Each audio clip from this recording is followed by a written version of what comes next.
السلام علیکم ورحمۃ اللہ وبرکاتہ۔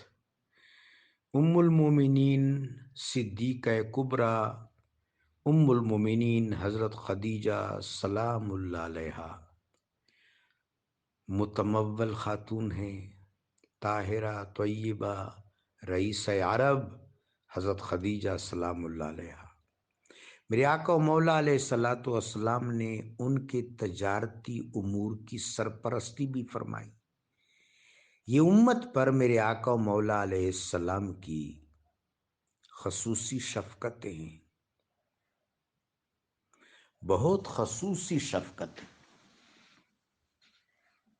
ام المومنین کے تجارتی امور کی سرپرستی فرمائی میرے آقا و مولا صلی اللہ علیہ وآلہ وبارک وسلم نے۔ پھر جس وقت ام المومنین کے ساتھ میرے آقا و مولا علیہ الصلوۃ والسلام کی تنکیح اور تزویج کا مرحلہ آیا تو سارا انتظام سیدنا ابو طالب علیہ السلام اور ام المومنین حضرت خدیجہ الکبریٰ صدیقہ الکبریٰ سلام اللہ علیہ کے چچا حضرت اسد نے کیا تھا۔ ہاں، حضرت اسد نے جناب شیخ بطحہ سے کہا تھا کہ آپ بچی کی بھی پدر ہیں، اپنے فرزند کی بھی پدر ہیں، سارے معاملات آپ طے فرمائیں گے۔ میرے آقا و مولا علیہ الصلوۃ والسلام نے گلہ بانی کے پیشے کو بھی شفقت عطا فرمائی اور تجارت کے پیشے کو بھی خصوصی شفقت عطا فرمائی، باغبانی کے پیشے کو بھی خصوصی شفقت عطا فرمائی،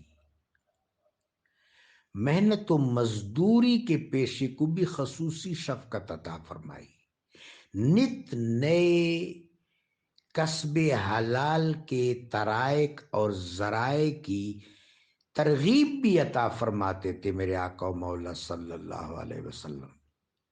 اب جہاں تک تصدق کا تعلق ہے، صدقات کا، حق مہر کا، یہ دراصل اس کا تعلق تمول سے نہیں ہے کہ اگر کوئی خاتون متمول ہے تو اس کا حق مہر نہیں رکھنا، نہیں، یہ مرد کی طرف سے خاتون کا اعزاز ہے، توقیر ہے، اکرام ہے، تعظیم ہے، عزت ہے، حشمت ہے، تو وہاں بھی حق مہر کا تعین ہوا تھا۔ کسب حلال کے حوالے سے کہ کسب حلال بہت مرتکز معاملہ ہے، متحور، مرکزی، قابل التفات، قابل توجہ۔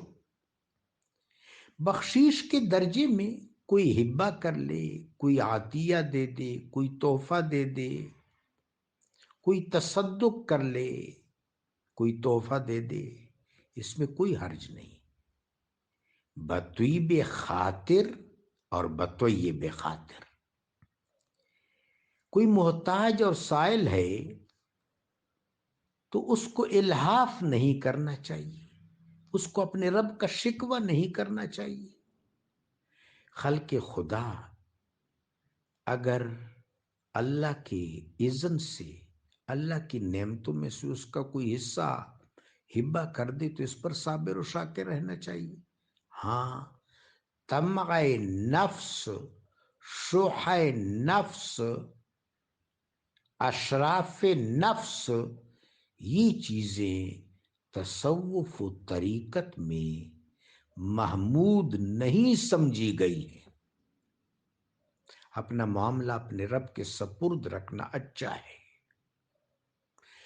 نعمت از حق خواہ از سلطان مخواہ، یہ صوفیاء کا طریقہ ہے کہ نعمت حق سے مانگو، سلطان سے نہ مانگو۔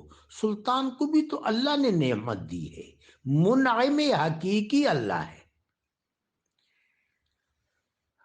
اب جو لوگ راہ حق میں محصور ہیں، طلب علم کے سلسلہ میں، جہاد فی سبیل اللہ، قتال فی سبیل اللہ، اور وہ غارمین فی سبیل اللہ ہیں، معصور فی سبیل اللہ ہیں۔ اگر معاشرے کے باقی لوگ ان کی اعانت کر لیں تو مستحسن بات ہے، لیکن ان کو طمع نہیں رکھنا چاہیے۔ دوسری، کسب حلال کو فوقیت ہے، کسب حلال کو، کسب حلال ضروری ہے، ڈیپینڈ ہونا جو ہے اس کی حوصلہ شکنی ہے۔ اس لیے کہ جب کسب حلال کا عمل متوسع ہوگا تو متاع ارض کے حصول کے نت نئے ذرائع دریافت ہوں گی، اور اس طرح انسانی معاشرہ اجتماعی طور پر خوشحال ہوگا۔ کسب حلال پر بڑی تلقین ہے، بڑا ارشاد ہے میرے آقا کا۔ حکیم الامہ حضرت اقبال کے اس شعر پر یہ گفتگو مختمم کرتے ہیں۔ حکیم الامہ فرماتے ہیں، سر دین صدق مقال عقل حلال، دین کا راز سچی بات میں اور حلال کھانے میں پوشیدہ ہے۔ سر دین صدق مقال عقل حلال، خلوت و جلوت تماشائے جمال۔ پھر خلوت ہو یا جلوت، اپنے رب کے جمال کا تماشا تیرے سامنے مستحضر ہوگا، اپنے رب کے جمال کا تماشا دیکھے گا، تماشا کرے گا۔ اللہ ہم سب کو نصیب فرمائے۔ جزاکم اللہ۔